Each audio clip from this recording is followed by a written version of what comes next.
to Oh No, It's Taco. Our first topic up is from Taco. Oh no, it's Taco says Dad went camping on Ben McDewey with a friend. The tent was set up and moonlight was shining in the window. Then Dad said the moon was blotted out.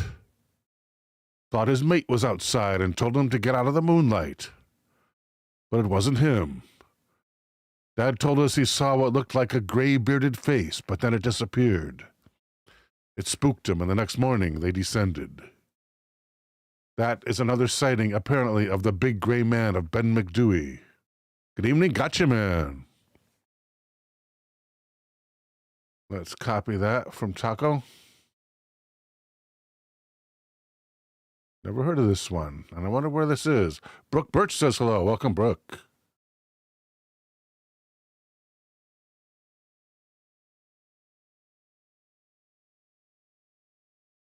David Bryce has arrived. Welcome, David. Gotcha Man says you need to wait for us to get here. You're talking to the void.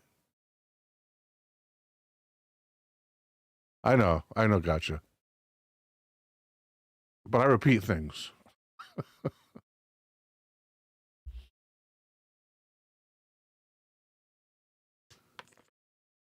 So, taking Gotcha Man's advice, we're going to have a nice leisurely drink.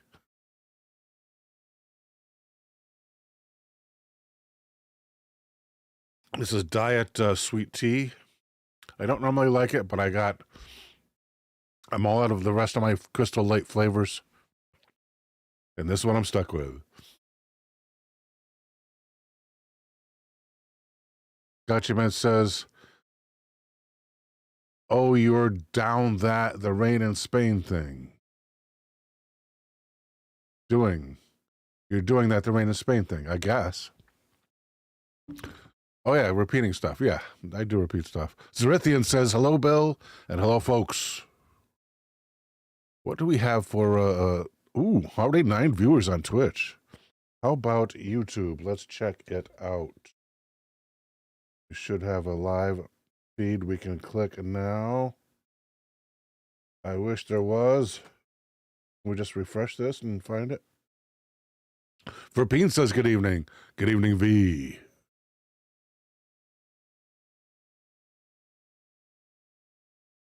And we're refreshing on that monitor. Our first topic is from Taco this evening about the gray-bearded man from. Let me get rid of this crap. About the gray-bearded man from Ben McDewey, the big gray man of Ben McDewey. Okay, good. And we have 9 viewers on Twitch, according to this.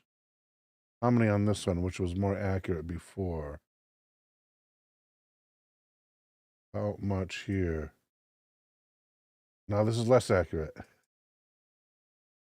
And pull this down. Okay. Here's the first topic from Taco. The big gray man of Ben McDewey. And I wonder how you pronounce that. Search only for. Including results for. What's the difference between that and that? Oh, there's an A there. Okay. Let's slap an A in there. I'm fair Leatmore. In Scottish folklore, Fair Leatmore is the name for a presence or creature which is said to haunt the summit and passes of Ben McDewey, the highest peak of the Cairngorms, and the second highest peak in the British Isles, after Ben Nevis.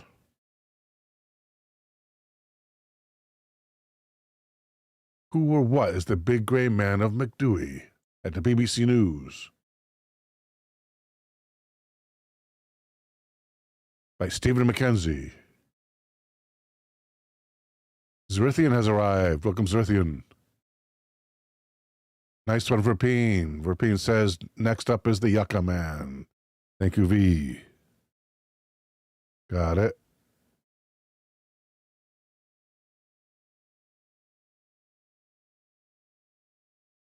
Welcome, Brooke Birch. By Stephen Mackenzie, who begins, it is almost 100 years since Professor John Norman Colley told of encountering a terrifying presence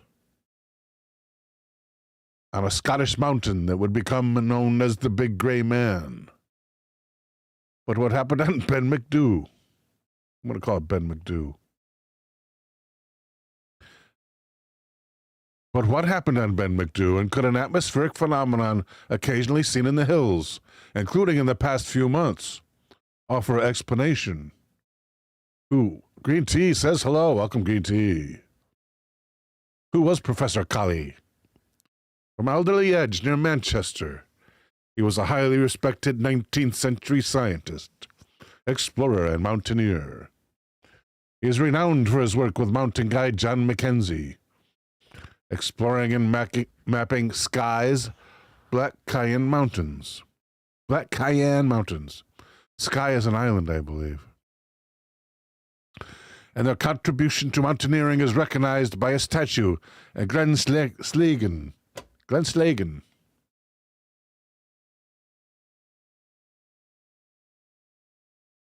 What happened on Ben MacDoo? In 1925, Colley was invited to speak at the Cairngorm Club in Aberdeen. He stunned his audience with an account of a climb he made more than 30 years earlier of Ben MacDoo, Britain's second highest mountain. How do you pronounce Ben MacDoo, anyway? Let's find out. How to pronounce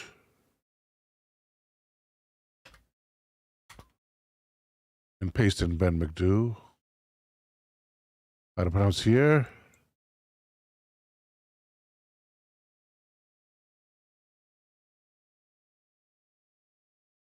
Ben MacDoo.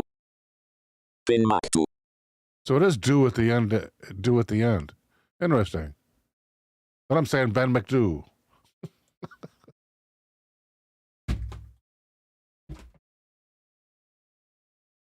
He said while walking from the summit through the mist, he heard a sound of crunching footsteps behind. He looked around but could see nothing. The footsteps continued. They were following him. He said he was terrified and ran for miles to escape the sinister presence. Newspapers picked up the story, and the legend of the Big Grey Man of Ben MacDoo was born. Have there been other encounters? A.M. Kellis, a veteran of Himalayan ascents, is said to have later told Colley of a similar terrifying experience he had on Ben MacDoo. Mountaineer Alexander Tunyon claimed to have seen the Big Grey Man during a mist-shrouded ascent of Ben MacDoo in 1943. He described seeing a shape loom up and then charge at him. Tunyon happened to be carrying a revolver and fired at the figure before running away.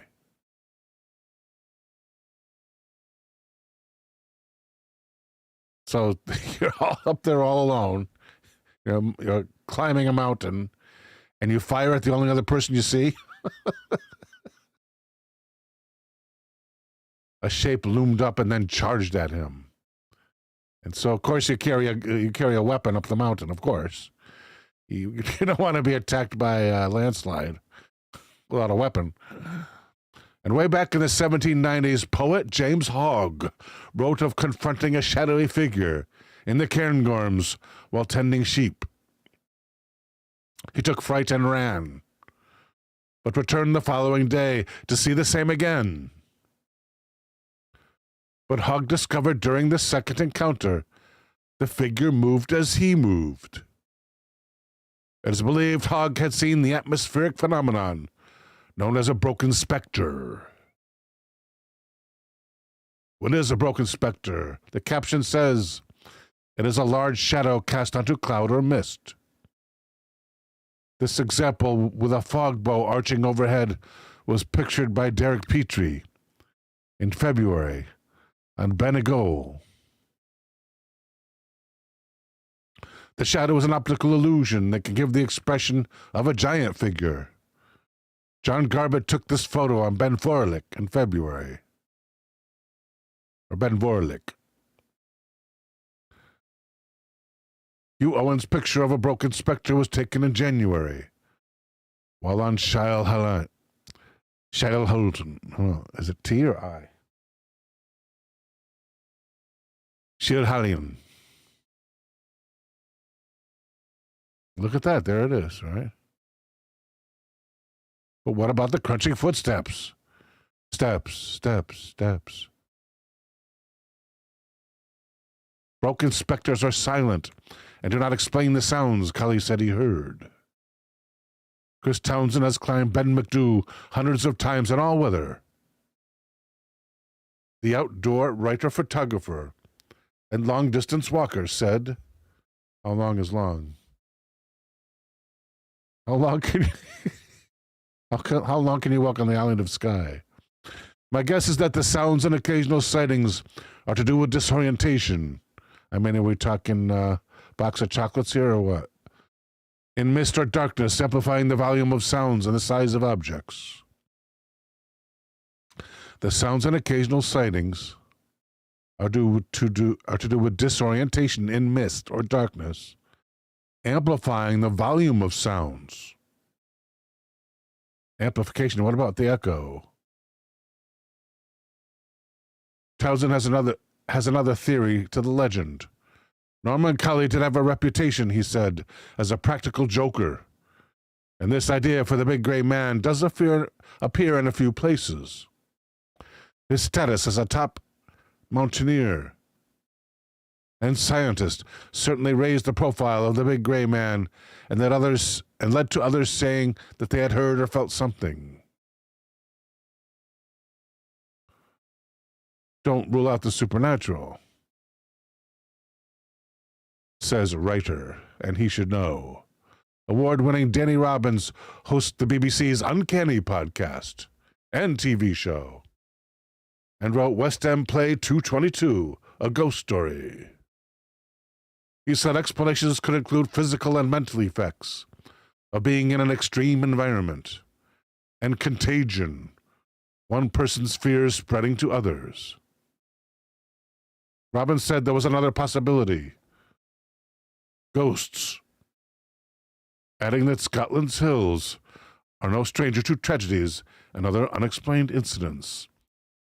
Master of Disaster has arrived. Welcome, Master. He said one of our uncanny causes was Lubelt Lodge. Lubelt. I'm going to call it Lubelt. Lubelt Lodge. A mountain bothy, people have said, is haunted. Or a mountain body. How do you pronounce body? I'm going to guess body. Search for the word. Bothy or body?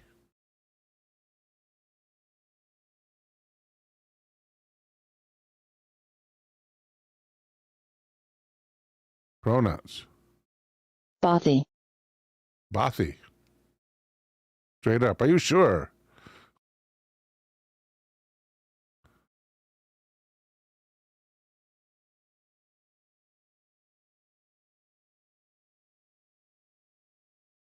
Go back an additional step here, or two or three. How to pronounce Bothy? In English, it says here, Cambridge Dictionary. Bothy, the UK. Bothy. Bothy. Bothy. Bothy. So about the same. What is it? Dictionary, it says. Seems to be a dictionary. What is the definition?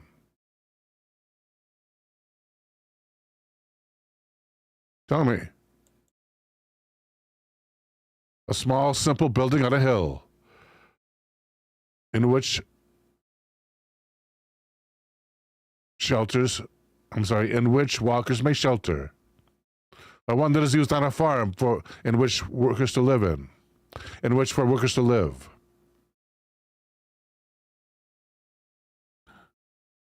So a hut for walkers or farm workers. One of our uncanny cases was Lubbock Lodge, a mountain Bothy people have said is haunted. People unconnected to each other without prior knowledge have told of similar experiences there. That intrigues me, writes Danny Robbins. And that's it? Wow, that was short. Yes, we're still looking for topics, Green Tea. Next up is Verpeen's topic.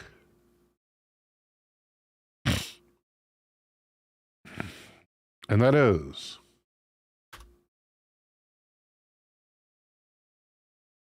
going home. Thank you. The Yucca Man. One Sean Bond has arrived. Cheers, One Sean.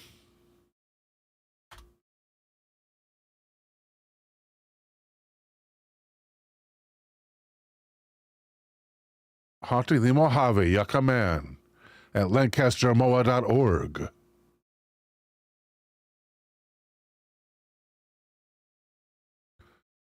AKA the Mojave Bigfoot.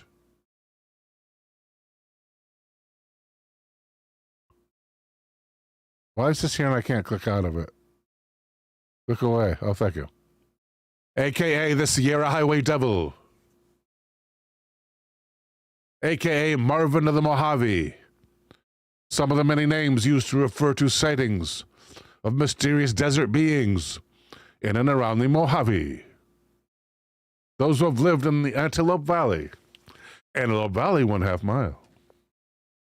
Antelope Valley, 1/4 mile. Fire sign theater reference there. Antelope Valley, 1/8 mile. Antelope Valley, 1/16 mile.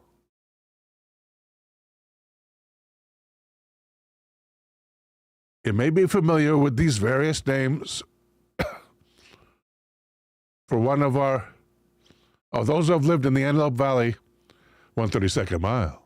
Long enough to be familiar with these various names for our famous local cryptids, or cryptid, most commonly known as the Yucca Man. The Yucca Man is said to be a desert-adapted Sasquatch that lives throughout Southern California, Nevada, and Arizona. He is said to have been spotted in the Antelope Valley, 1/20th of a mile, multiple times from the 1970s onward. We will take a look at exactly why does this USB device warning keep coming up. USB device you connected to the computer has malfunctioned. This keeps coming up. I have no idea what it is. There's a plug loose somewhere. Oh, cool. Thank you, Green Tea. A link from Green Tea, that's coming up next. Uh-oh. X.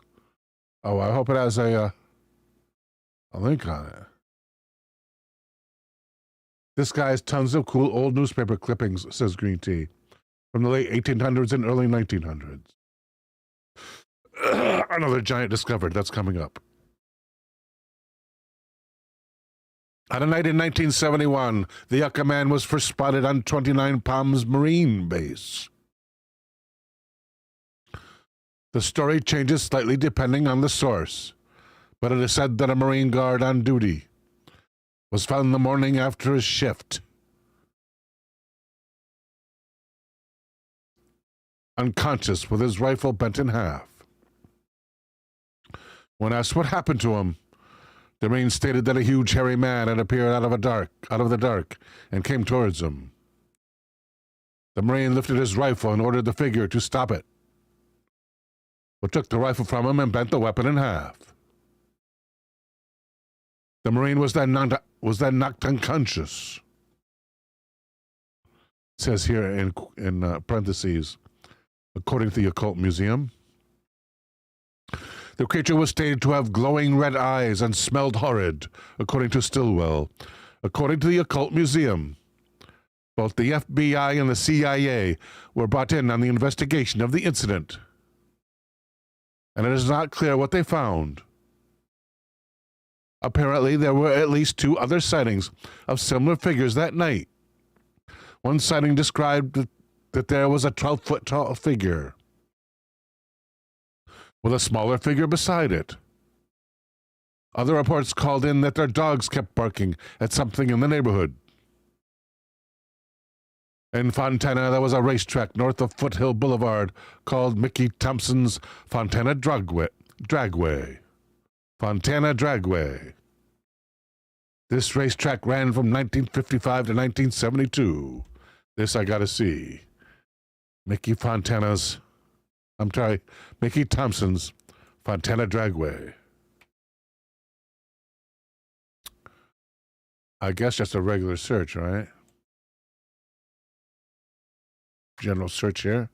General search engine search. The Lost Drag Strip. Fontana Drag City.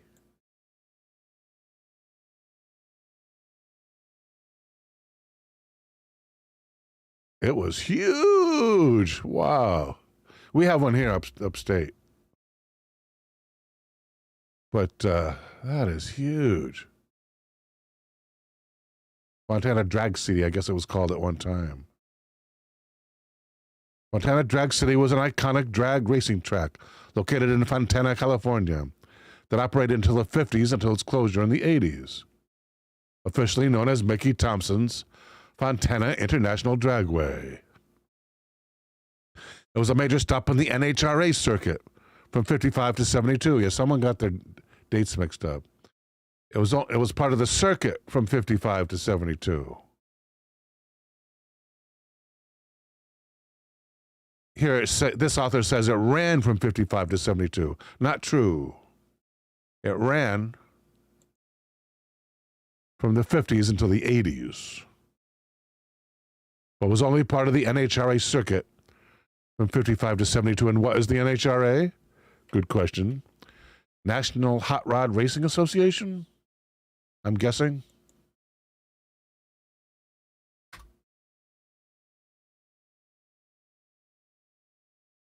News NHRA.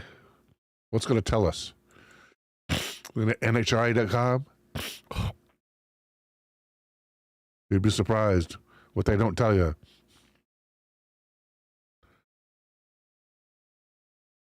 About the NHRA. National Hot Rod Association. No racing in there. National Hot Rod Association. Drag racing. It says here, it closed after a series of deaths. Spectators of the crashes said they saw someone called the Speedway Monster, which was assumed to be a wild man resident of the nearby San Gabriel Mountains, who frequently crossed the land at the edge of the dragway. Later reports of the Yucca Man came in 1979, when a couple from Desert Hot Springs reported that their car was stopped by a large, hairy man who stepped out into the road. Welcome back, Taco. They described that it stepped out from behind a yucca bush, and that his chest was the size of a refrigerator. Its arms hung below its knees, with long tan hair. After stopping the car, the figure then left it for the desert. During the same year in Hemet, 17 possible Yucca Man footprints were found, each about 1.5 feet long and 6 feet apart. Wow. What happened to these footprints is unclear. Yucca Man footprints. Maybe we can find pictures of some. At a at Yandex. Images.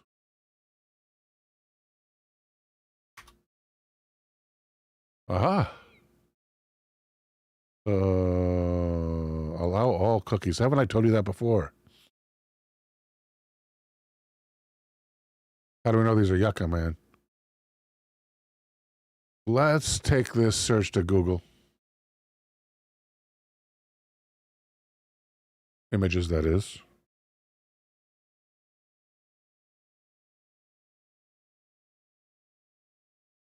Yucca Man footprints and... Whoops. Repeat. And that's it. Not much. Haunting the Mojave, the Yucca Man, it says here. With their interpretation of the Yucca Man walking down a public thoroughfare. Open image, a new tab. Obviously fabricated. Not a bad job, though. They like to use the roads, you know. Lancaster Museum haunting the Mojave. The Yucca Man. And here's that guy.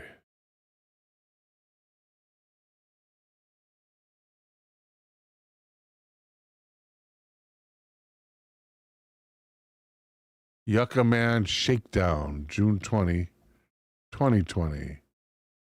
What is that? A summer solstice celebration. So good for tourism, people.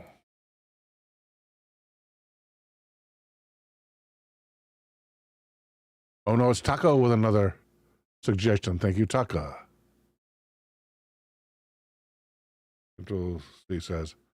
Burpeen says, yucky, yucky, yucca, man. Thank you, Mr. Kilroy. You rock as well. Infinite Sky is here.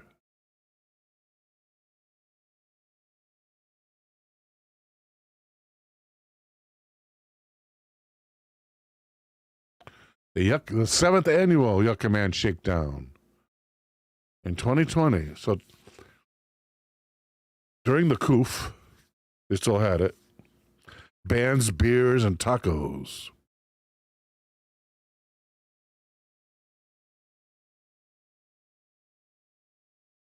And finally, there's only one more picture.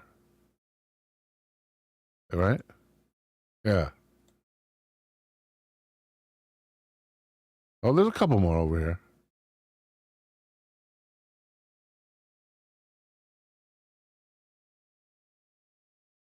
Open image in new tab, please. Thank you, Panky. Yucca Man, it's got to be Yucca Man beer, right? Look at these tops. Yeah, that's some kind of beer with these 4-pack tops. Hard to see what it is. Yucca Man beer. Well, how about Yucca Man beer, people? Yucca Man beer. Out of stock. Of course it is.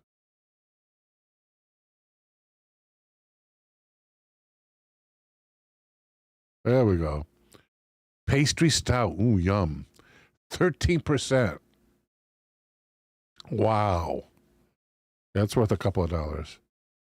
Looks like that's a brewery. 29 palms, perhaps. Oh, look. You turn the cans, and there's a whole scene. Very nice. What about that, the Yucca Man Shakedown? Are they still having that?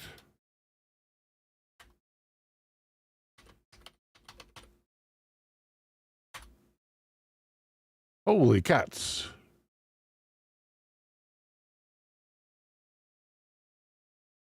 A summer solstice. Open image.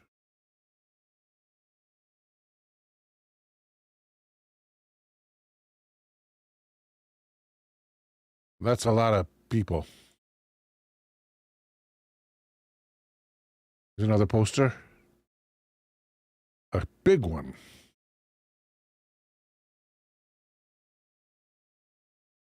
It says here it's big.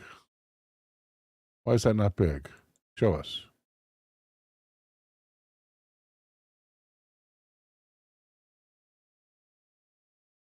European says sounds tasty.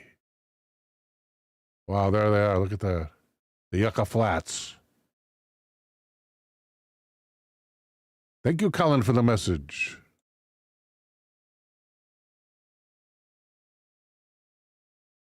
Photos. There we go. Please open image and tab. Thank you. 2024. Summer solstice. The celebration starts at 5 p.m. on June 22nd. Bell, Brad Bird, John Meeks, the Experimental Lounge Lizards, more to be announced, including special guests. Tacos by La Caguama. Suggested donation, $25. Presented by Gatos Trail Recording Studio. So it's big there for tourism, evidently.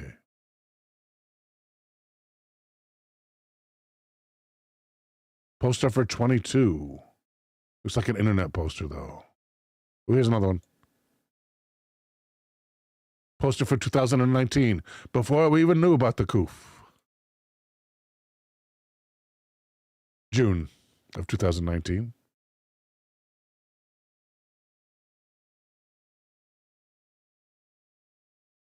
Saturday, June 22nd. Bands and beers, food by Desert Taco. Featuring the Blank Tapes, the Freaks, the Creosote Serenaders, DJ Captain Dave, Algis Hizzis, and Vinny Signorelli of Unsane. Only $20 in 2019. Suggested donation again. So if you're really hard up, you don't have to pay, which is nice. Taco asks, what would happen if the real Yucca Man showed up there? As they started the shakedown. Again, here starts at 5 p.m. A curved cactus on. That's interesting. Next up from Taco.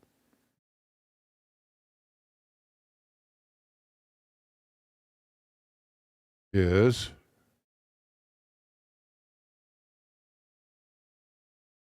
Ireland's Vanishing Triangle. Thank you, Taco.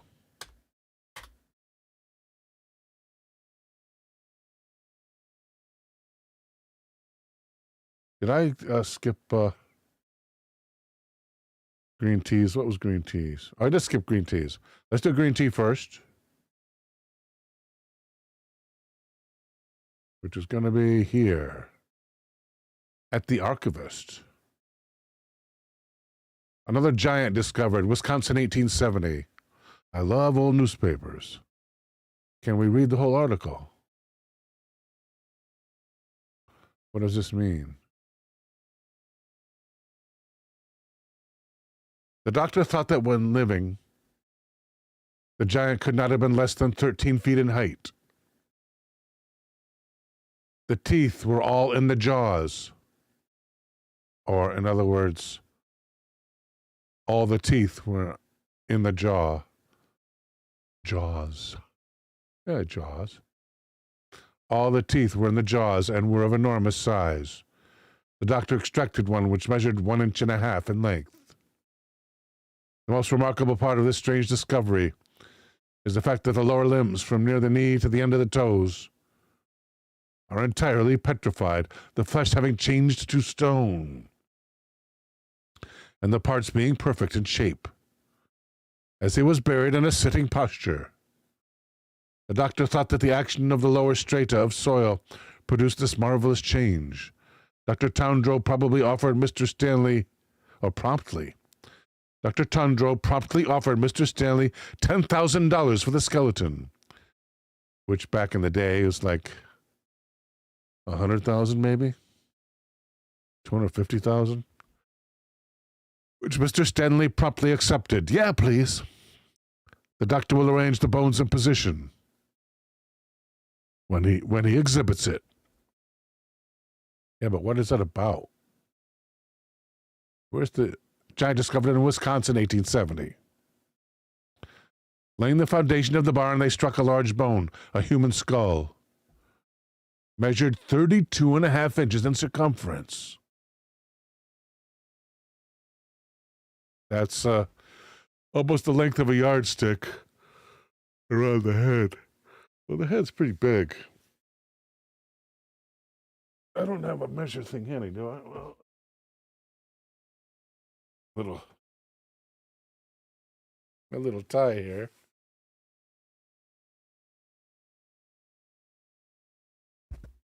Mine's like more than 18 inches. It's not 2 feet. It might be it might be 2 feet. Mine's 2 feet. This guy's was 32 inches, maybe about there. I don't know if you guys can see. Probably not, right?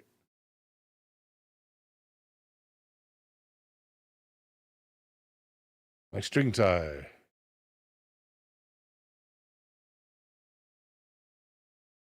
"32 is huge," says Green Tea. The thigh bone, 44.5 inches in length. When living, he could not have been less than 13 feet in height.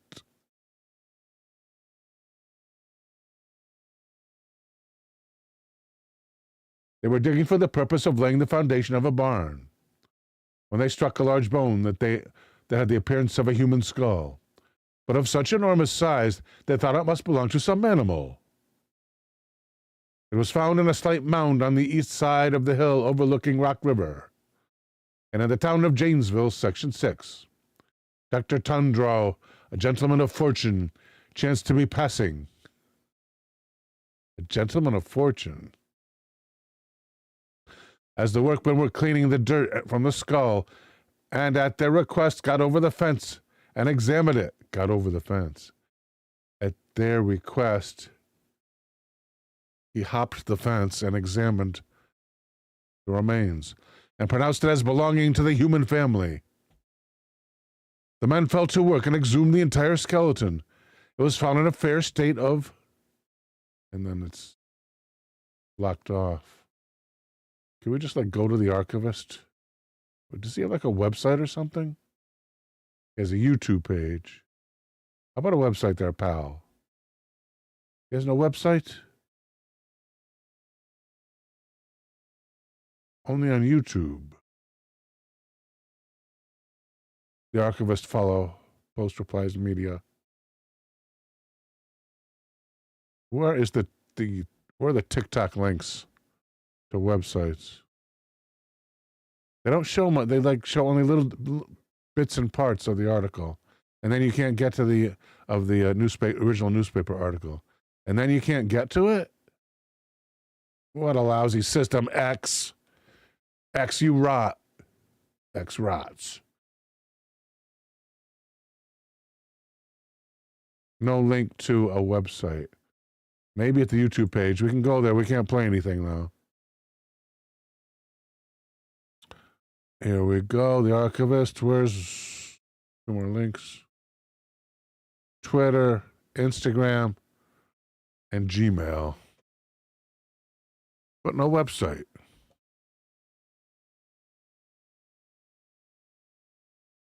Yeah, I don't like that format on X. I spurn that format.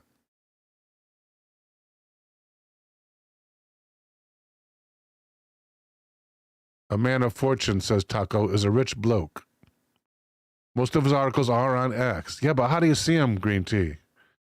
Is there a way to see the whole newspaper article? Unless you go to these videos. We're not doing the videos. Don't miss what's happening. X out, please. archivist. Just gives the art. Oh, there's a little scarab. Little scarab over the sun. I think you click on the photos. Yeah, I tried that. What's weird is I click on this and it gives me what I read out loud, right? Oh, wait. Another giant discovered. Okay, here's the whole thing then. Supposedly.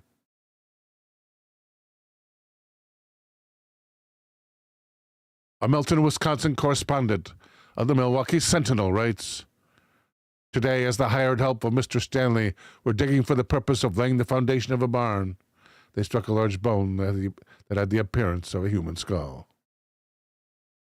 Dr. Towndrow, a gentleman of fortune, chanced to be passing as the workmen were cleaning dirt from the skull, and pronounced it belonging to the human family.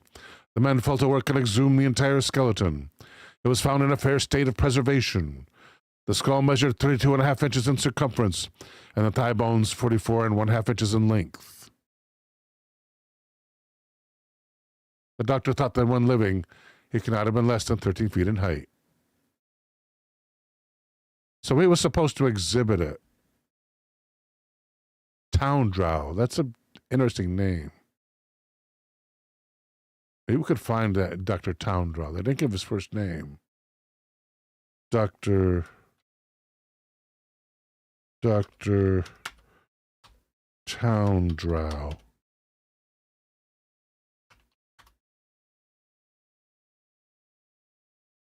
How about all? It normally lists the newspaper and the date, says Green Tea. Thank you, Green Tea. Set your home address to find places near you. A lot later. Clipping found in Grant County Herald, published in Lancaster, Wisconsin, in 1870. Dr. Towndrow. A man who disappeared in the past.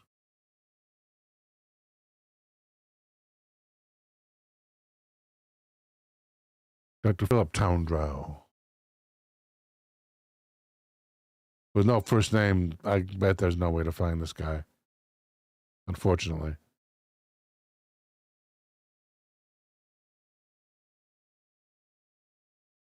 They don't give the first name, do they?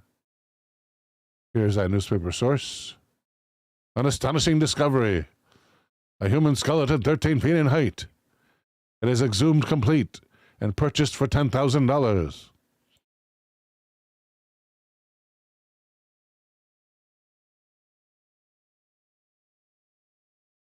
Dr. Towndrow, a gentleman of fortune, chanced to be passing. Now, it doesn't say his first name.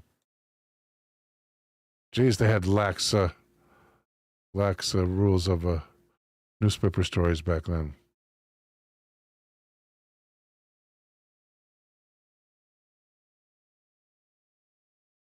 The doctor will arrange the bones in a sitting position when he exhibits it. The news of the discovery flew. You see, he didn't even give the whole article, this guy. This terrific guy on X. The news of the discovery flew with the wind, and the neighbors came in and viewed these monster remains. The doctor boxed his prize and sends it north this afternoon. What's north of Wisconsin? Wasteland? Right here. Wisconsin. Where's Google Maps? Wisconsin.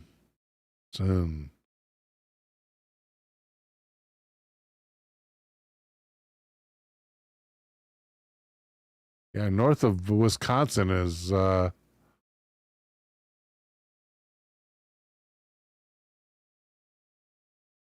lake and then Canada. There's nothing north of Wisconsin. So where was this? Maybe that we could find like a... Who knows? Why would he live up here in the boons? A gentleman of fortune indeed. Where's this place?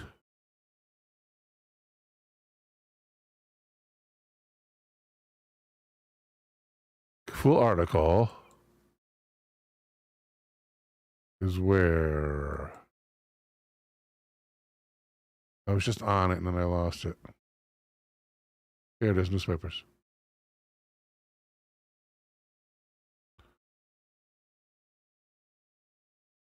Milton, Wisconsin.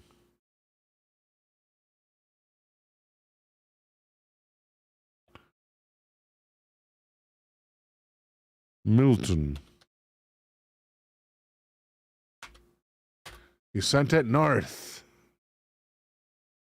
Oh, no wonder everything is north of Milton. Milton's at the bottom of the state.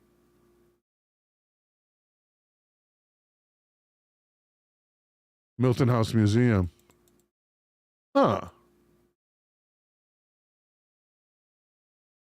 Instead, north of Wisconsin is Lake Koshkonong, and then Canada.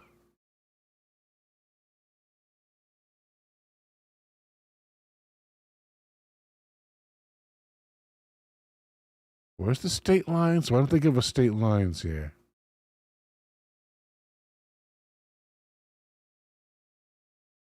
Milton's here just above this 90 sign.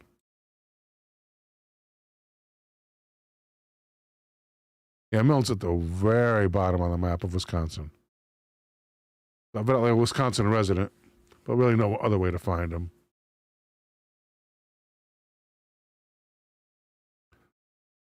Was north to the county seat, north to Canada. Gave him $10,000 on the spot. Yeah, try cashing that bank draft, mister. Just try cashing that check. Dr. Towndraw, indeed. He had 10K on him? I doubt it. It was a bank draft. There you go, sir. 10,000. And thank you, sir. Back in those days, it was probably a month before they found out it was a bump check. And then the guy owes the bank like 5K. Because he bought a new house.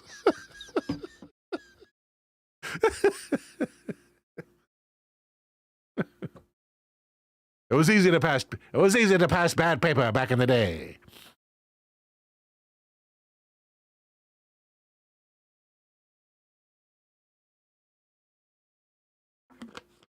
Green Tea says he has spent years digging through old newspaper archives for articles. And then he doesn't upload the whole article.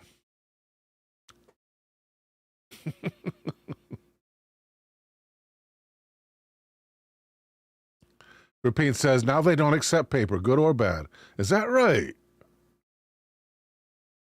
Banks don't accept checks anymore. Paper checks. I have some. I have 1 million of them somewhere. Where are they? I got 1 million of them right here. And I got more like this in a box in a drawer.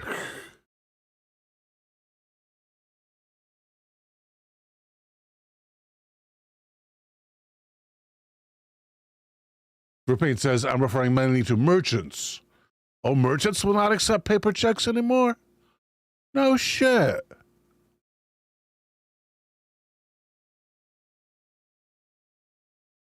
Green Tea says, my bank still accepts checks. But Verpine says he was talking about merchants. Huh. Who has stopped accepting checks in the U.S.? What kinds of businesses? Do I still have a Chat GPT question left? Chat GPT. I was using it earlier today, so I don't know if I have one left or not.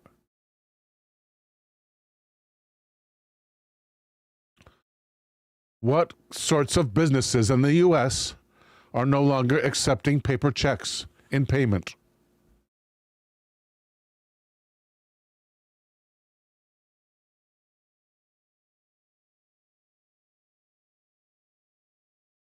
Retailers, Walmart, Target, Costco, no longer accept paper checks or significantly limit their use, favoring debit or credit cards. E-commerce, online retailers like Amazon and eBay of course, don't accept checks. And most other online shopping platforms have fully transitioned to digital payments, making checks obsolete. Restaurants and fast food chains. Imagine writing a check at McDonald's.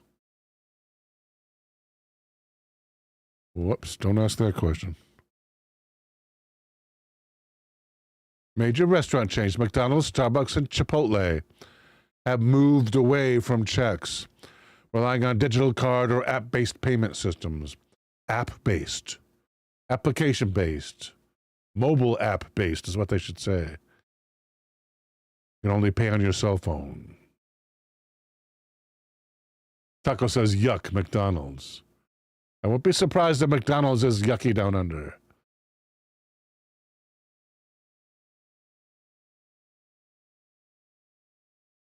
Compare the taste of McDonald's in the USA to the taste of McDonald's in Australia.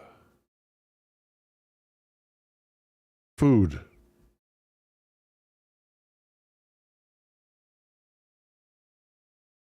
Food.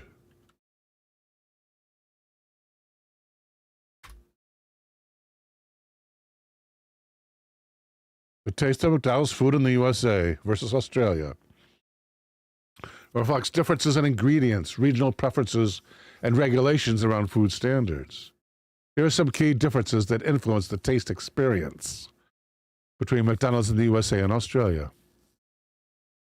USA, McDonald's food tends to use ingredients that comply with American food regulations and sourcing practices.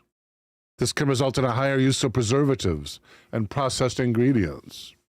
U.S. beef tends to be grain-fed, which can give it a different flavor profile and texture, often more marbled and juicier. Australia. McDonald's Australia often emphasizes the use of fresh, locally sourced ingredients, which can impact taste. Now that's nice. I like that. McDonald's sourcing locally. For example, beef patties in Australia tend to be made from grass-fed cattle, which can produce a slightly leaner and more flavorful taste compared to grain-fed beef, which is more common in the U.S. Menu items. In the U.S., the focus remains largely on classic items like the Big Mac, Quarter Pounder, Chicken McNuggets, with more limited emphasis on health-conscious alternatives. The McSalad, or whatever they call it.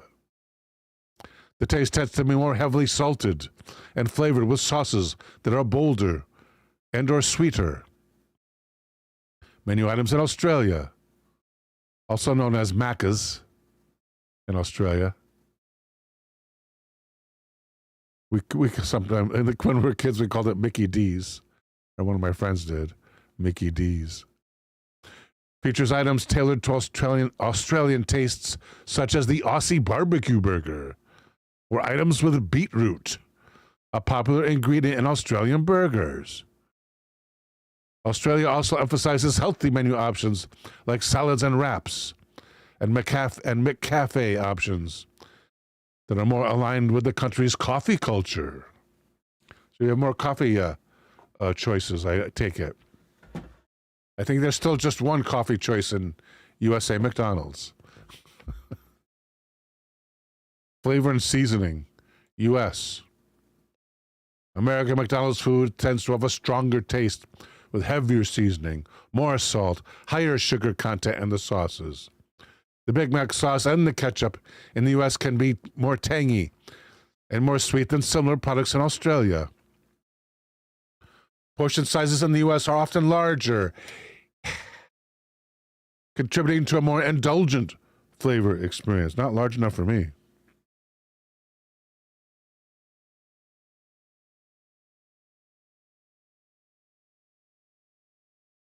Oh no, it's Taco says. If you don't have beetroot in your burger in Australia, you are a Philistine. Flavor and seasoning in Australia.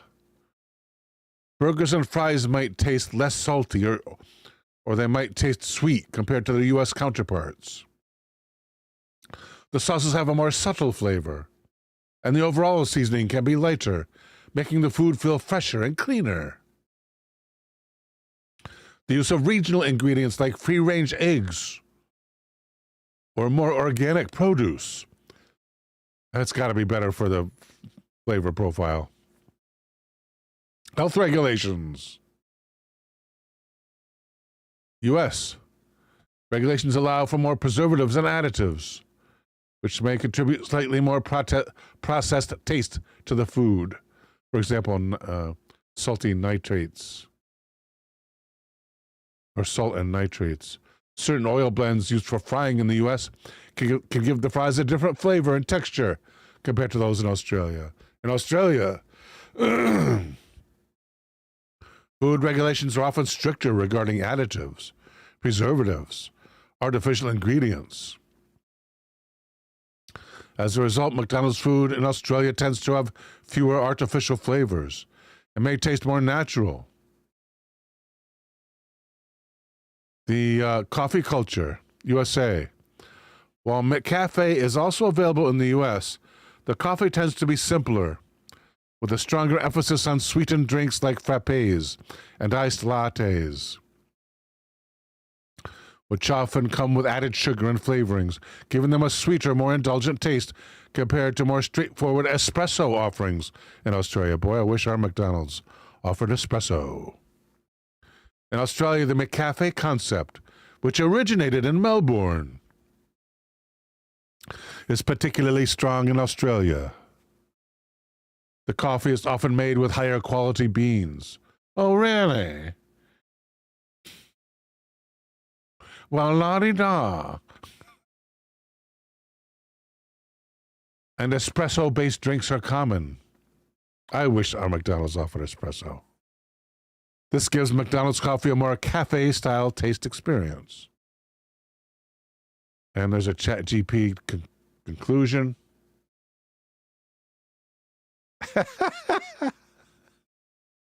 Taco says, yes, really. And la-di-da.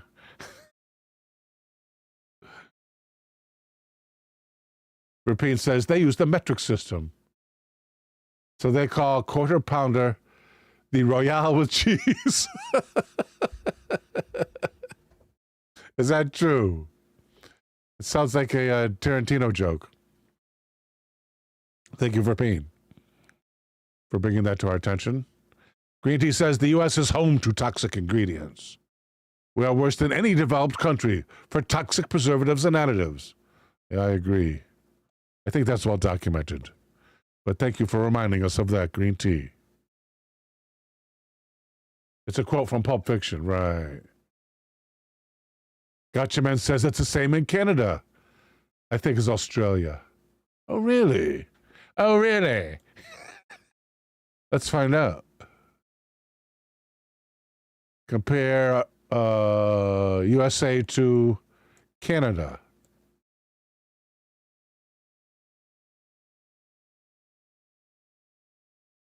Canada.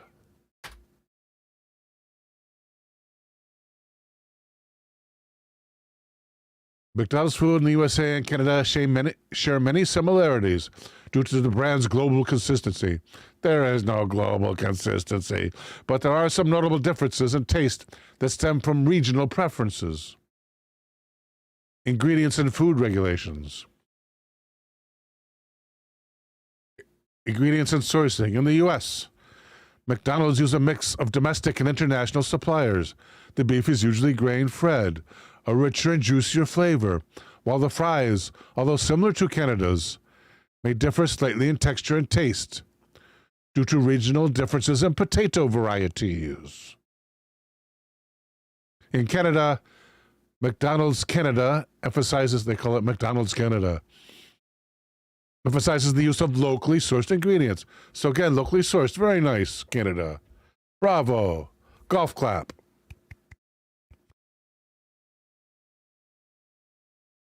Golf clap for Canada. Bravo.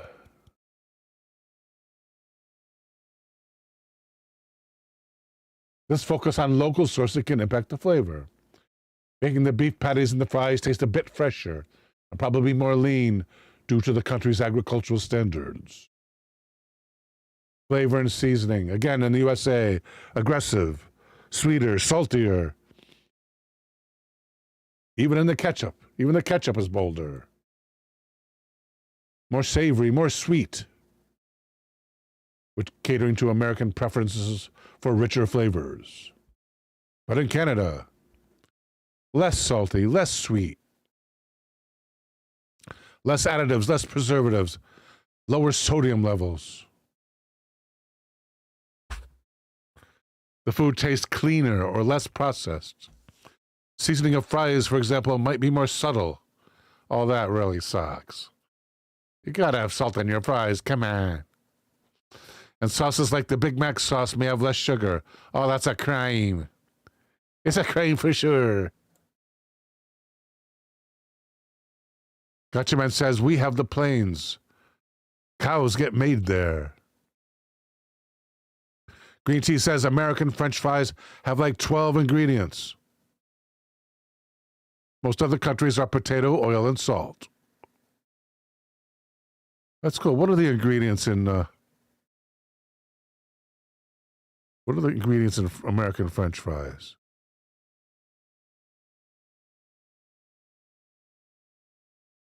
What are the ingredients in American French fries?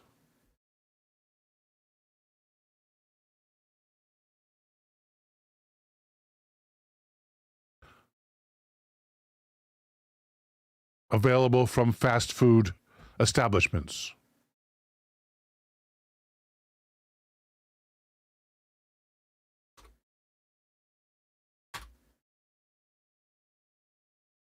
The ingredients in American fast food French fries can vary between chains, but generally, a mix of potatoes, oils, and added ingredients for flavor, texture, and preservation. Here's a breakdown. For McDonald's, 1, 2, 3, 4, 5, 6, 7, compared to 3, potatoes, oil, and salt. Potatoes, typically russet Burbank, Shepherdie, never heard of the Shepherdie brand, and other varieties. Vegetable oil, a blend of canola oil, corn oil, soybean oil, and hydrogenated soybean oil. Dextrose, sugar, which is sugar, to promote even browning. Sodium acid pyrophosphate prevents the fries from graying as they are in a frozen state. Salt added for flavor. Natural beef flavor derived from wheat and milk derivatives to enhance flavor. Citric acid used as a preservative. Burger King, tomatoes similar to... Ooh, but 8 ingredients at Burger King. Vegetable oil, modified potato starch, helps create a crispy texture. I need a drink.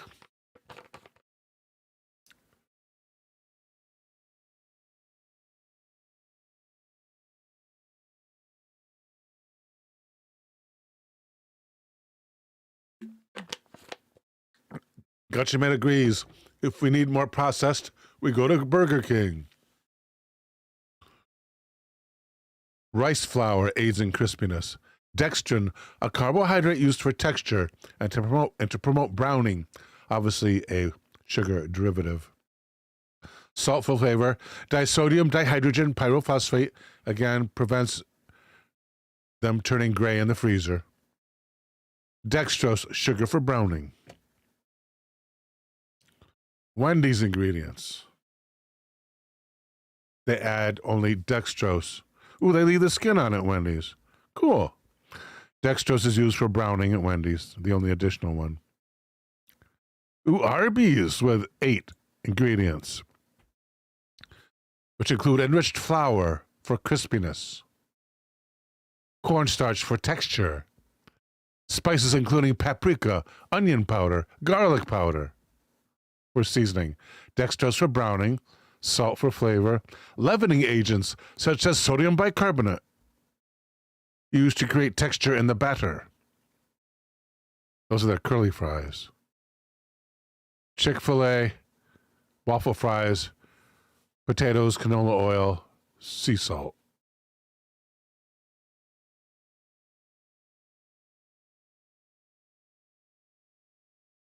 Rupine says Arby's has the worst fries. Yuck. Common additives and ingredients in fast food fries. Sugars, such as dextrose. Preservatives, such as pyrophosphate.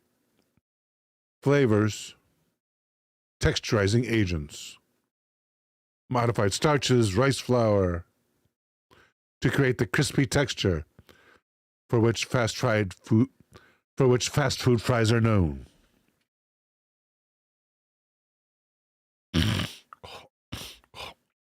Green tea says at least onion and garlic powder are real food ingredients we have in our kitchen.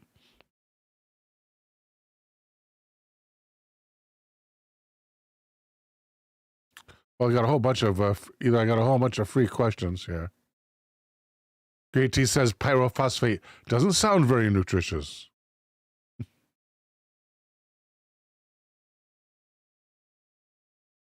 Any more differences from Canada?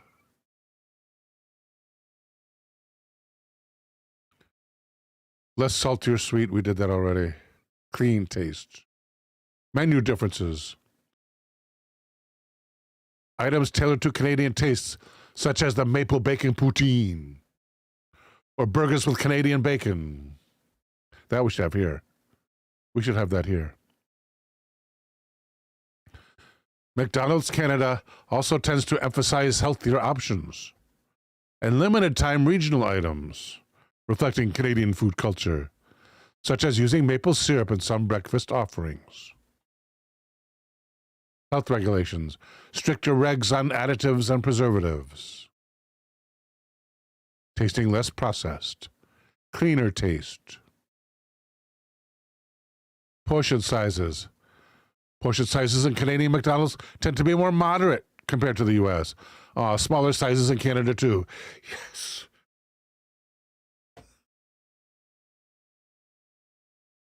With slightly smaller portion sizes. The flavors might seem more balanced, though. Beverages and coffee. The cafe coffee in Canada is known for being quite popular and is generally perceived to be of higher quality, smoother, less sugary beverages. Canada has a strong coffee culture, and their coffee tends to have a balanced flavor, catering to Canadian tastes for a more straightforward coffee experience. That is biased against the U.S. Canadians generally have a preference for lighter, less sweet, and less salty flavors. What a shame. Please pass the salt.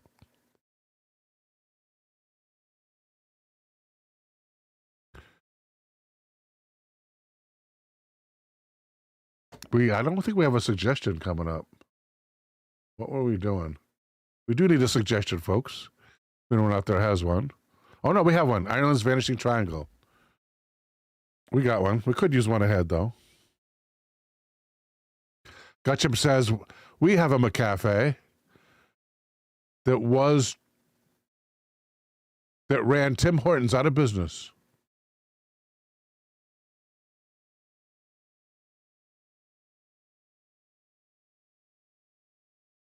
Brooke Birch says, I drink my morning coffee with 2 Splenda and French vanilla creamer. Creamer.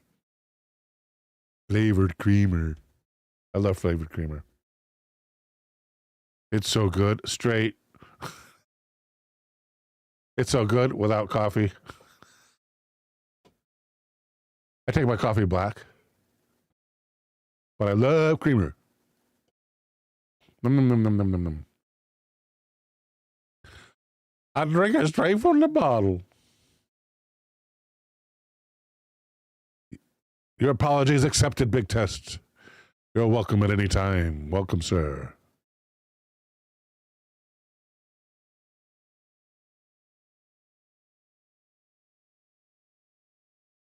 Sam Hines says, Canadians taste like American bacon.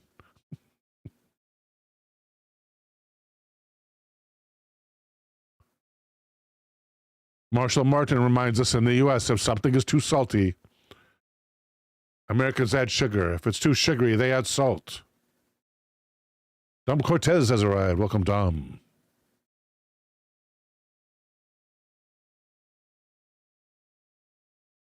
Thank you, Green Tea. Got that? I got that suggestion.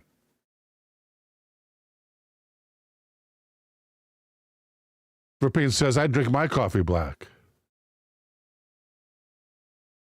If I put creamer in it, then their coffee sucks. If they put creamer in it, I think he means. If they put creamer in it, their coffee sucks. Yeah, I drink my coffee black. But I drink creamer straight. Not recently. But I've been known to drink creamer straight. It's so yummy.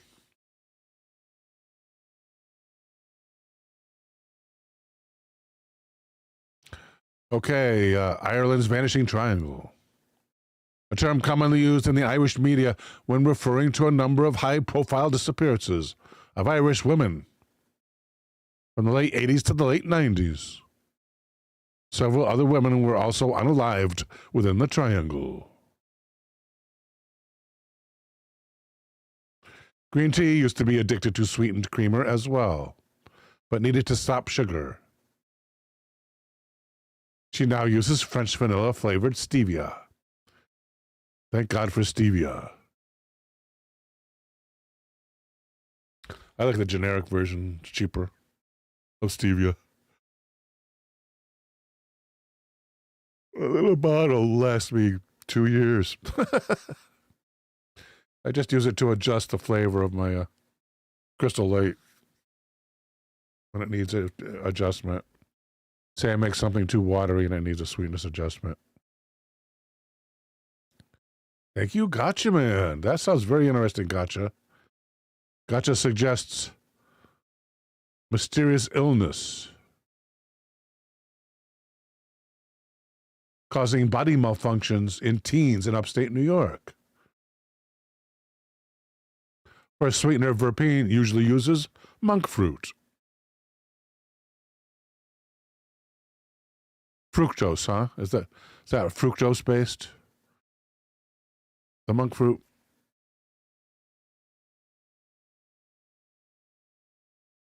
Unsolved Ireland.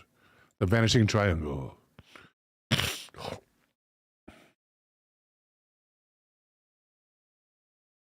Join me and Shane on the cliff's edge as we cover unsolved mysteries from Ireland and around the world. The term Ireland's Vanishing Triangle was coined by the Irish media in relation to the unexplained disappearances of 6 women throughout Eastern Ireland during the mid-1990s.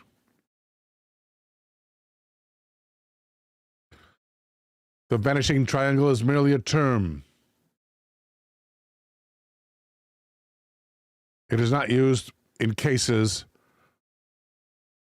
to refer to geographical profiling. By 1998, numerous young women had been reported missing in Eastern Ireland during the previous 5 years. When 18-year-old Deirdre Jacob vanished just yards from her home during the summer of '98. Then the Irish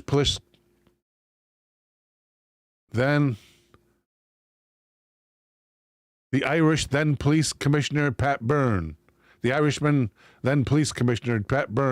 set up Operation Trace in the hope of determining if any of the 6 specific areas involving missing women were linked, and if any other unsolved cases might be linked to the 6 cases. The number of the cases in the series has been long disputed, as there are possible links to cases going far back as the 80s.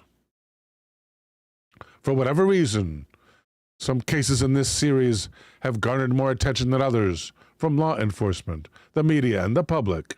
Our aim is to provide the most informative and detailed database on the details surrounding the disappearance of the 6 aforementioned women and other possible victims.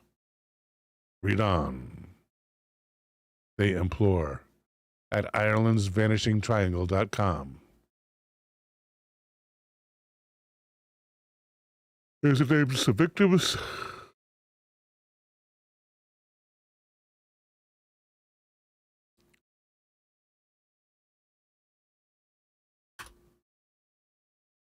What do we got for viewership? Not bad. 26 among between Twitch and YouTube. Not bad.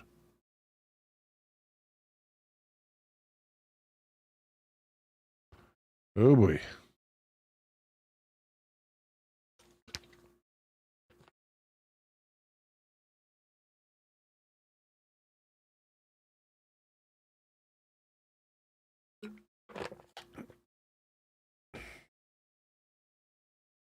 I'm jonesing for nicotine today. I ran out last night. I just slept for 6 hours as well. I had a 6-hour nap. Some might say that that wasn't a nap, that my other nap is a nap. When I go to bed is the nap.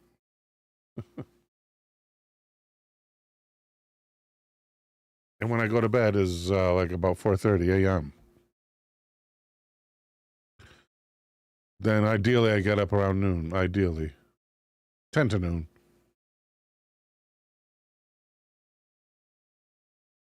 But more often than not, I'm losing sleep all the time.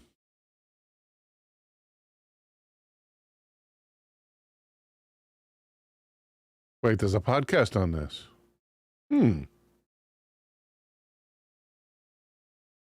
Where is it then? How can we listen to it? Where's the arrow? Why can't we see this stuff on the left? This website design sucks. Podcast links, there we are. Way over here. Try Spotify?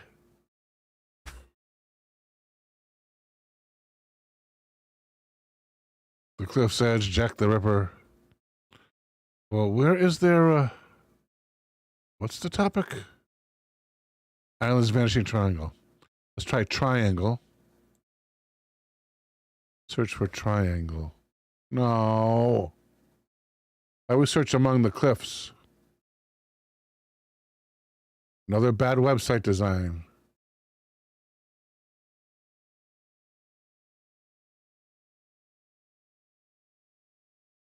Follow, share, open a desktop app. The Cliff's Edge. How do you page down here? Boy, this website sucks. Come on.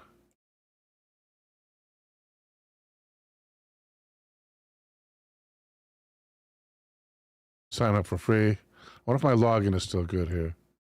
Login. Just continue with Google.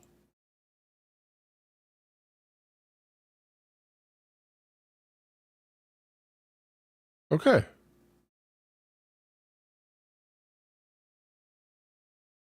The Cliff's Edge, and how do we search it? Now we have a bar on the right. Let me try to, okay, we do have a bar on the right, so to speak. Let's reduce it like this.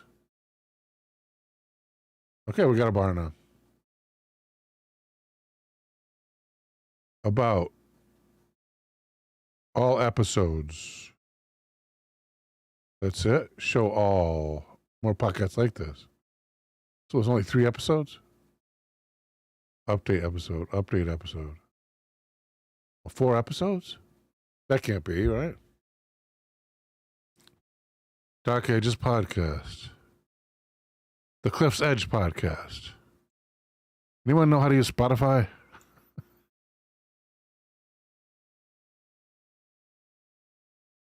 Taoist viewer says, at least you can sleep. Recently, I sleep in 10 to 30 minute increments.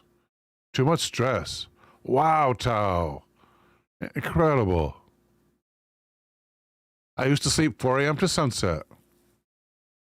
That sounds like a good sleeping schedule.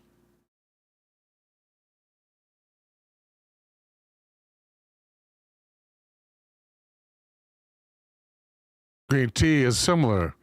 She is 90 minutes max before waking.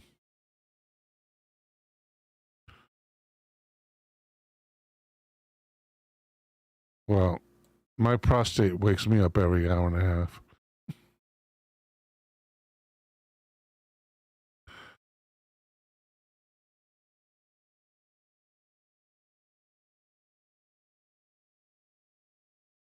Come on, guys. There's all episodes, it says. Then it says more podcasts like this. Thanks for that. Oh, no, it's Taco says. You're most welcome, Taco.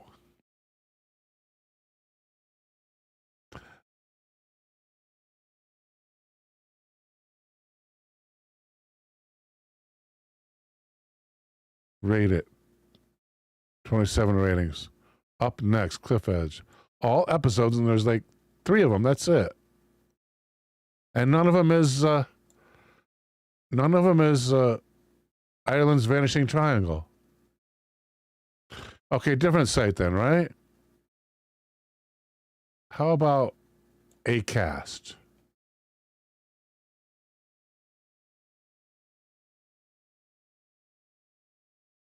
Again, only 3 episodes. And nothing about the Vanishing Triangle. What is going on?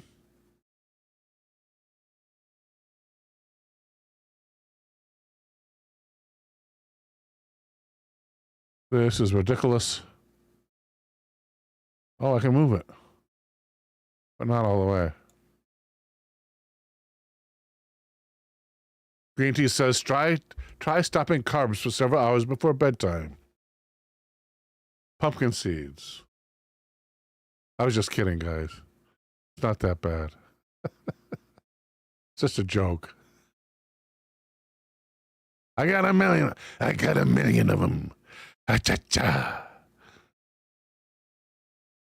They call them the schnoz. Repeat with a link.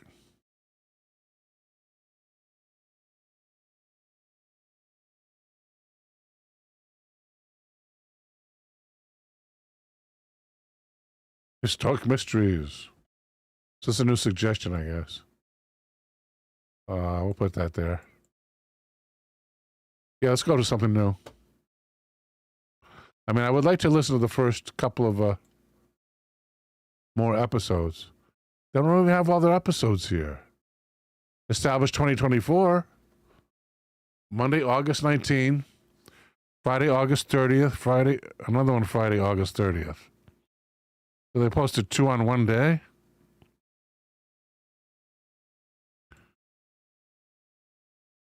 But I had a website called Islands Vanishing Triangle.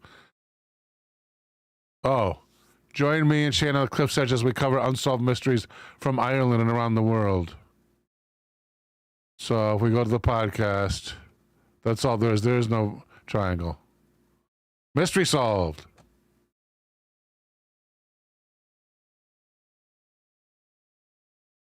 Okay, next up, I believe, is Green Tea. Let's go home.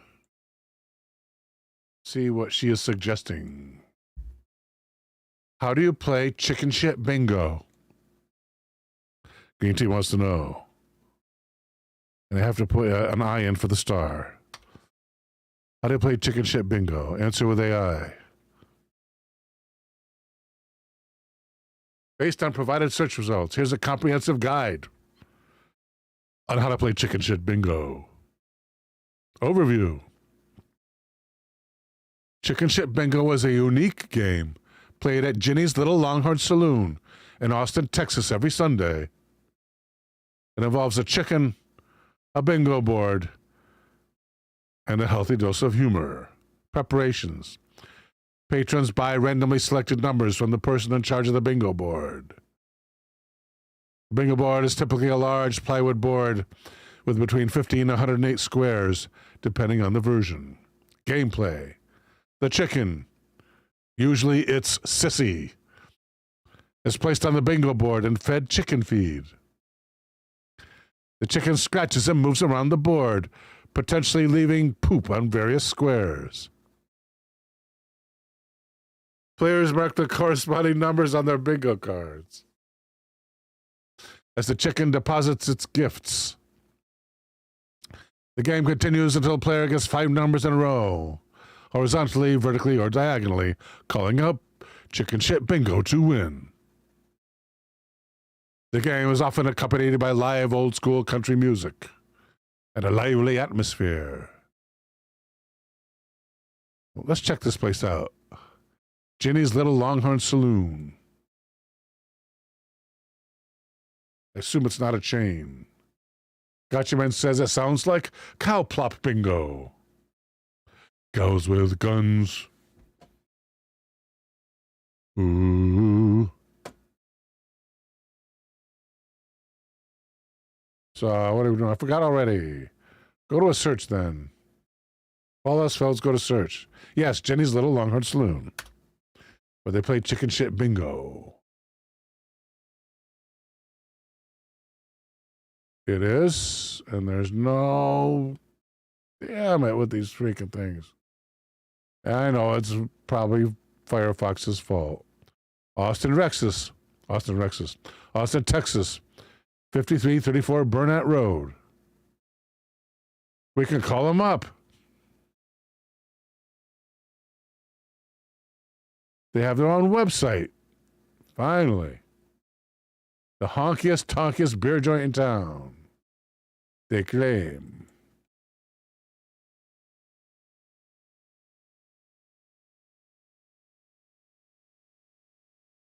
Brooke Burt's called it. You say chicken shit bingo when you make bingo. Zerithian would like to get into all types of teas. They've had only chamomile, green tea, and once Grey Earl. Yeah, that, what's the one that starts with an S? Not Salada. The tea bags, the famous tea bags. Those are nasty.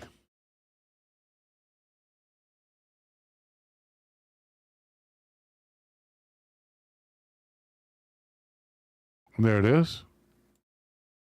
Open image, new tab. Thank you.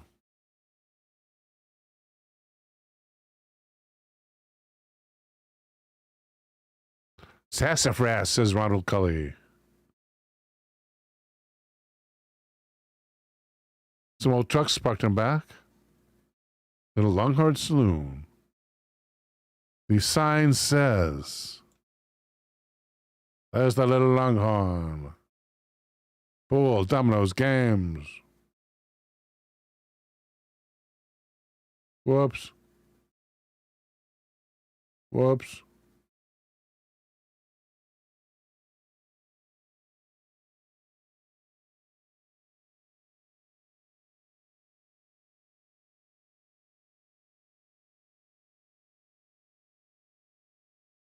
Okay.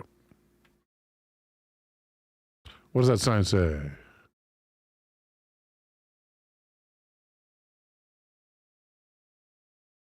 Boy, is that not easy to read.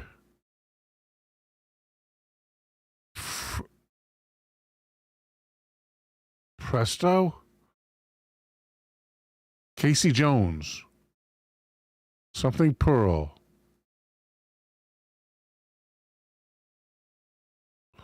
Probably bands. Band names. Gotcha Man says, oolong tea is meh. Lapsang souchong is brewed, but you soak in it eggs or meat.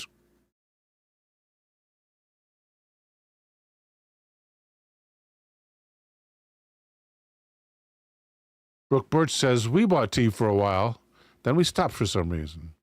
I have a whole bunch of stuff, whole bunch of ingredients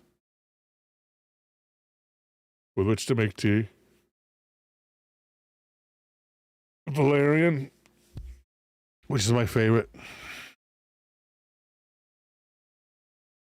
My next favorite, probably Mother's Wort. Please do not attempt this at home.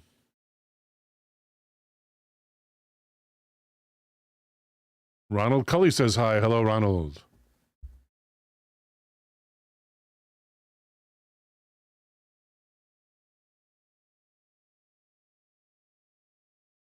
The Little Longhorn.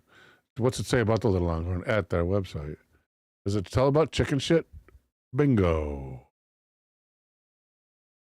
Here we go. The original home of Chicken Shit Bingo for 50 years. Unfortunately, this video is from YouTube, and we cannot show it. But they have it every Sunday from 4 p.m. to 8 p.m. Daylight savings time, they have it 3 p.m. to 7 p.m. Yeah, because those chickens are particular. Oh, and look, the feed is all over. Look at that. The feed is all over. So every number has a chance to be blessed. I wonder what a veteran Chicken Shit Bingo player would give you for tips. Tickets are $2 and $5 cash every Sunday from 4 to 8 p.m.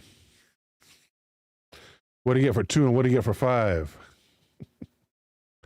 Live music, ice cold drinks, and our world famous Chicken Shit Bingo. See you all soon. It's interesting they do have that picture over here. Welcome to our bar. There it is. Oh, that's out the back door. It's showing that truck in the back. Excuse me. I know. I'm supposed to rub my eyes. I know. I have my Visine.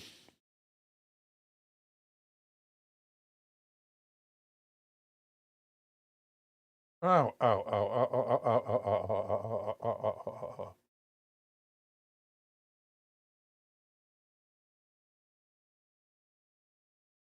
Much better.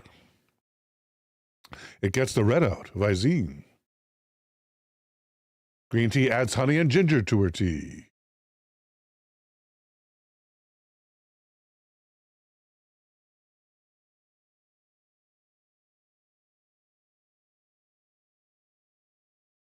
There's another chicken shot.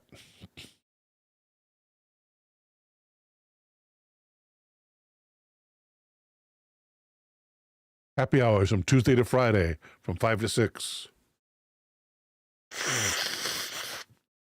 During which a 12-ounce draft beer is only $2.50 and a 16 ounce is $4.50.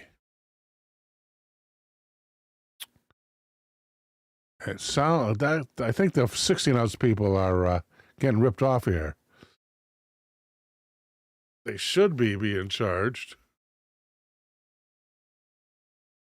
1/3 of a 12-ounce beer, right? For approximately 80-some cents. They should be being charged $3.50 at most, not $4.50. So take 2 12 ounces instead of a 16 ounce.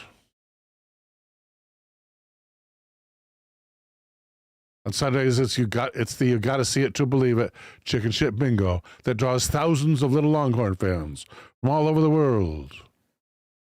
All ages are welcome at the Little Longhorn Saloon, especially on Sundays. Yes, you can bring your kids, but a valid ID is required to purchase alcohol, and you must be 21 to drink. Sodas and other non-alcoholic beverages are available.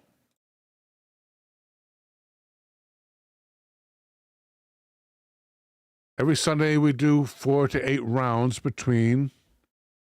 of Chicken Shit Bingo between 4 p.m. and 8 p.m. The band will announce where to line up out back. Children 13 and younger go first, and adults 91 and above go second with proof of ID. Tickets are a $2 donation and a 1 ticket per person. You must be in line. Once all the tickets are gone, everyone gathers around the board. The chicken is then placed on the board and picks her number in her own chicken-picking way. The chicken shit official calls the square and notifies the band. The band announces the winning number and colors. He has those winners come up to the stage to collect their chicken shit winnings. Then photos are taken of the chicken shit winners, and the next round begins with a whole new set of donations and colored tickets. Ooh, green tea with an interesting question, which we're going to go to right now. What can you buy at the Coroner's gift shop in L.A.? That we must know.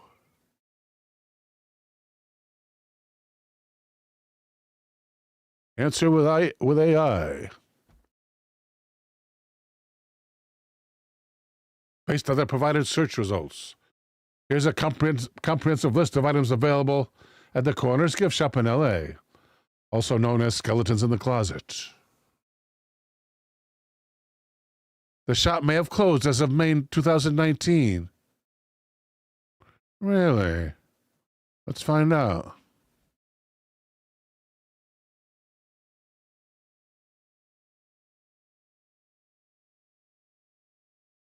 It says Skeletons in the Closet here.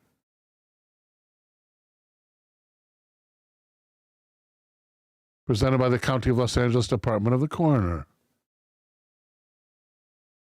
It's a real thing.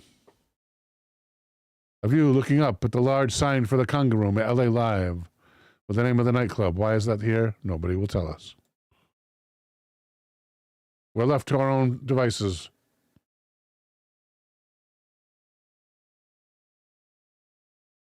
Is there a way to...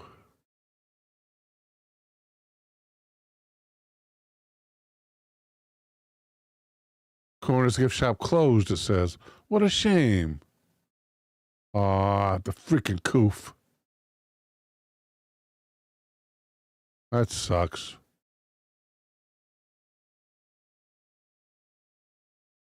Wait, 2023? From the Washington Post.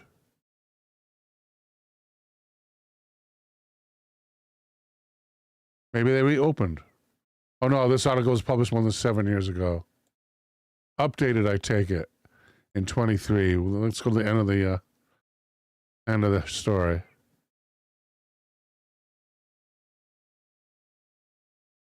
They never updated it. In 23, they should have said it's been closed. Is it closed or not? Department of the Coroner flag.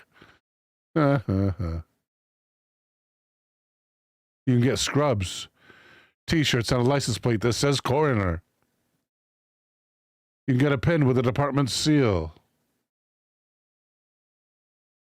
No medical work is done at this frontmost building of the LA County Coroner's Office Complex. Just public businesses, including selling souvenirs at Skeletons in the Closet gift shop. That from 2017.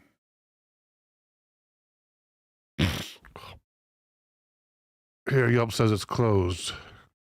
What a shame. Had 4 out of 5 review, too. That's pretty good.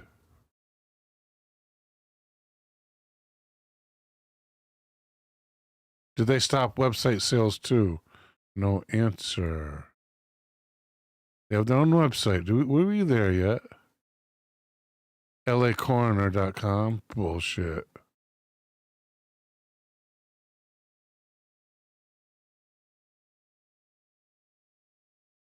Click, continue to start the only process. Firefox add-on. No, skip.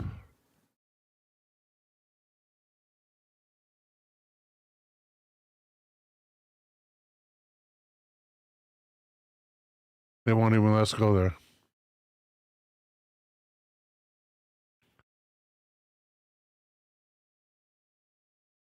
Claims to have LA Coroner as a website.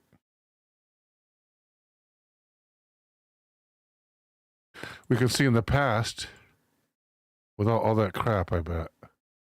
Let's look it up with the archive, the Wayback Machine. Wayback Machine, please. Tools, research, Wayback. Paste, LACorner.com. Huh.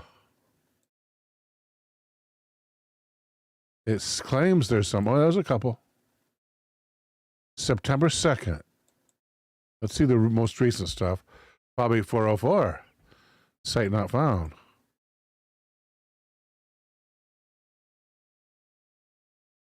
That was a snapshot from the 2nd of this month.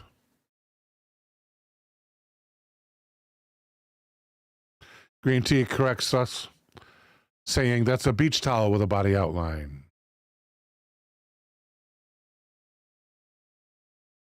Nothing here. How about from 23?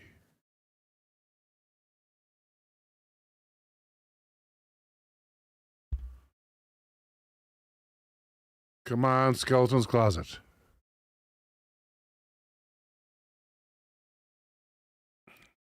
You would think the LA Corner would have the URL LA Corner. Yeah, I know. Yeah, well, no, that is the place with the stores. There's the building. But it says lacorner.org. And R was lacorner.com. Contact Skeletons in the Closet. By email, gift shop. Copyright 2014, though.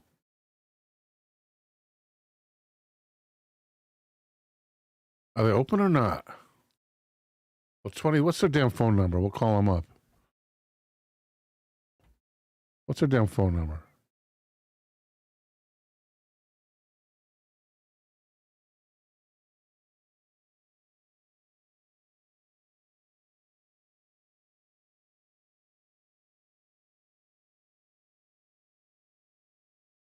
Hello, is this the gift shop?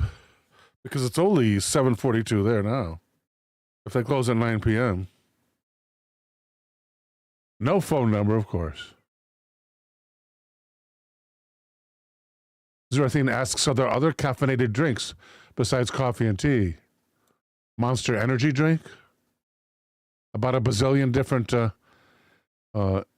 energy drinks you can get at a gas station, including sizes from like this to sizes like this. From the little concentrated bottles to monster drinks.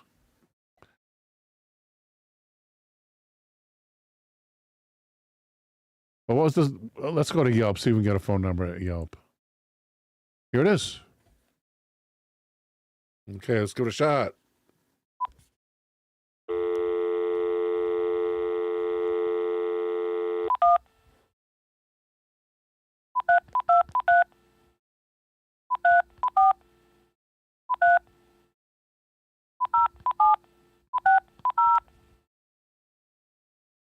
Thank you for calling the Department of Medical Examiner Corner.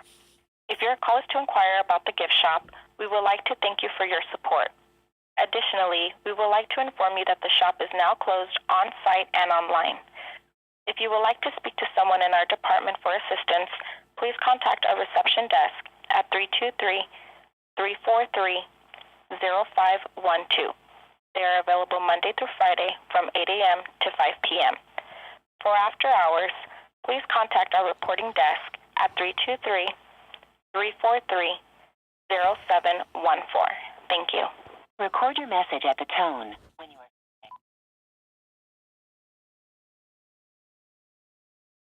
Your by mate is caffeinated. Mate? Your by mate? C4 Skittle flavor is my favorite energy drink, says Brooke Birch.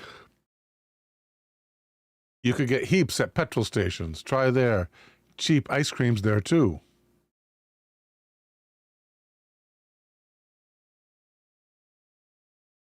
Okay, what's our next suggestion? Sam Hine with a suggestion. Thank you, Sam. Doesn't look good for tonight, so maybe save that for next time, which is tomorrow. Tomorrow at 9 p.m. Eastern, 6 p.m. Pacific, here on Twitch and YouTube.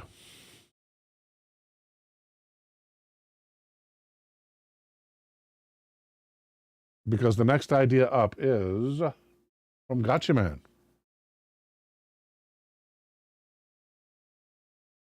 To it.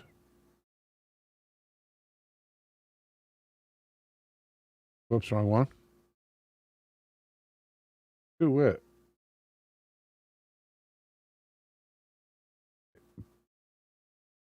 Mysterious illness. This looks interesting. Thank you, Gotcha. Search for that. Mysterious ticks in teen girls. What is mass psychogenic illness? The curious case of teen ticks in Leroy, New York, NPR. Oh, yeah. Yeah, that's the ticket. Yes, please. I don't think we're going to get slammed. I better not play it. If some other guy's podcast, I would probably, but I don't know if NPR is pursuing their copyright. If it was NPR in Britain, I know that. Well, what are the equivalent is over there? I know they would. U.S., I'm not sure. We'll leave that be. They have a written story, though. Something strange happened shortly after school started last year in Leroy, a tiny town of 7,500 people in western New York. Let's see where Leroy is, exactly.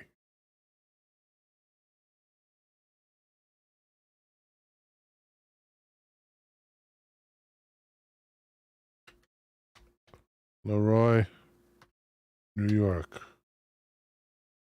Yes, please.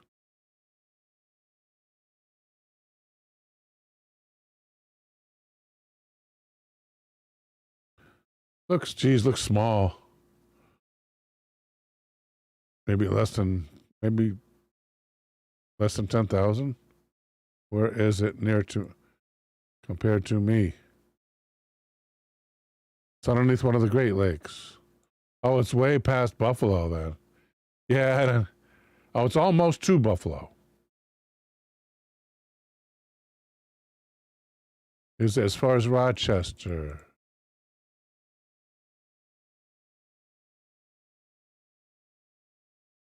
A little bit past Rochester. Yeah, it's a little bit past Rochester, so. And I've been to Rochester. Conceivable. I could go back there again. That's where we saw Niagara Falls. Across the border there. So this town right here in western New York State.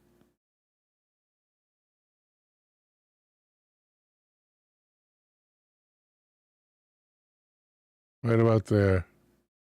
What happened? A handful of girls were stricken with bizarre twitches, tics, and spasms, all apparently involuntary. Soon the condition spread, and to date 19 people have exhibited symptoms. Environmentalists descended on Leroy, claiming pollution had to be to blame. But as the New York Times Magazine staff writer Susan Dominus tells us, on all things considered, what happened to the girls in Leroy may be more complicated than that. Well, let's have a written article then.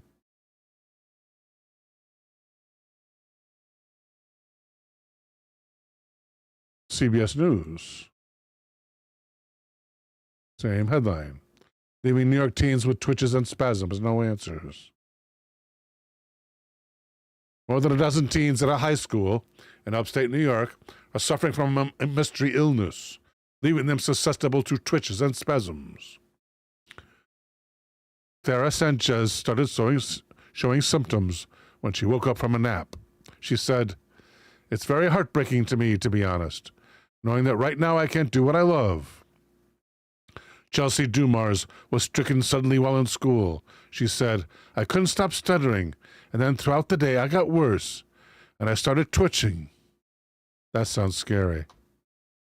The debilitating condition has completely changed the lives of many young people in Genesee County. This Genesee County town, reports CBS 2's Maurice Dubois. Once vital, active teens have been left exhausted and in pain.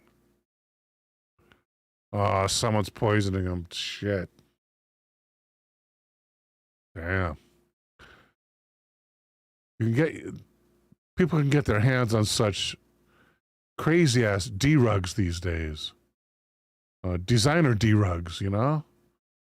Even stuff that's technically legal. But is horrible to your body.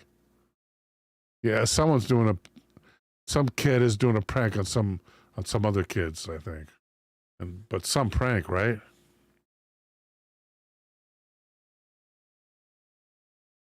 Dumars said, I hate when it happens because my body is sore. Sometimes it gets me to the point where I want to cry from twitching so much. It's something that attacks the central nervous system. That's horrible.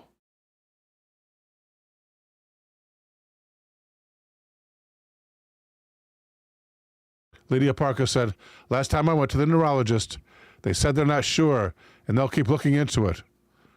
But besides that, they haven't told anyone anything. 12 of the cases have been confirmed as conversion disorder. Conversion disorder. Dr. Jennifer McVeigh said, traditionally it's some kind of stress or multiple stressors that provoke a physical reaction within the body. It's unconscious. It's not done purposefully. However, those who are suffering with this condition says it goes well beyond that. I don't think this is in my head, Sanchez said. I don't think I can wake up from a nap, and this can happen. And their parents fear they may be running out of time. Melissa Phillips, Sanchez's mother, says, she does not have time for I feel or guesswork or anything like that. She is deteriorating. Oh, pardon me.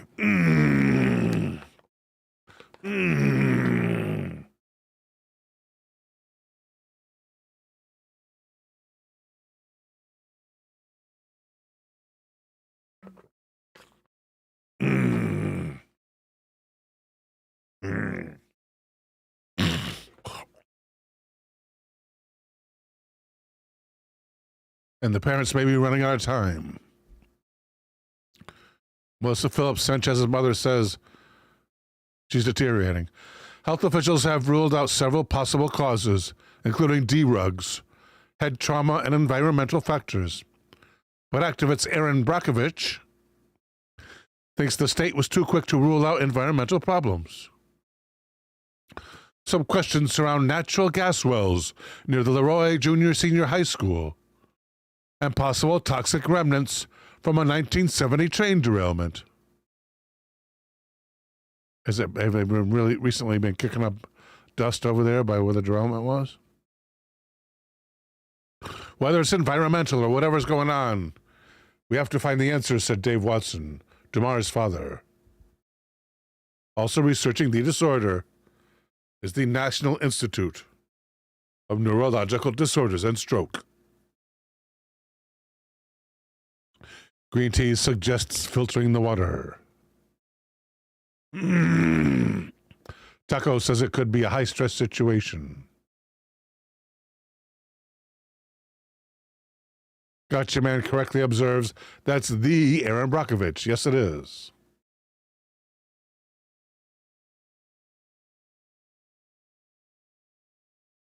Good movie. We just saw it recently, too. Within the last 30 days, we saw Aaron Brockovich. It's a good movie. Me and my spouse.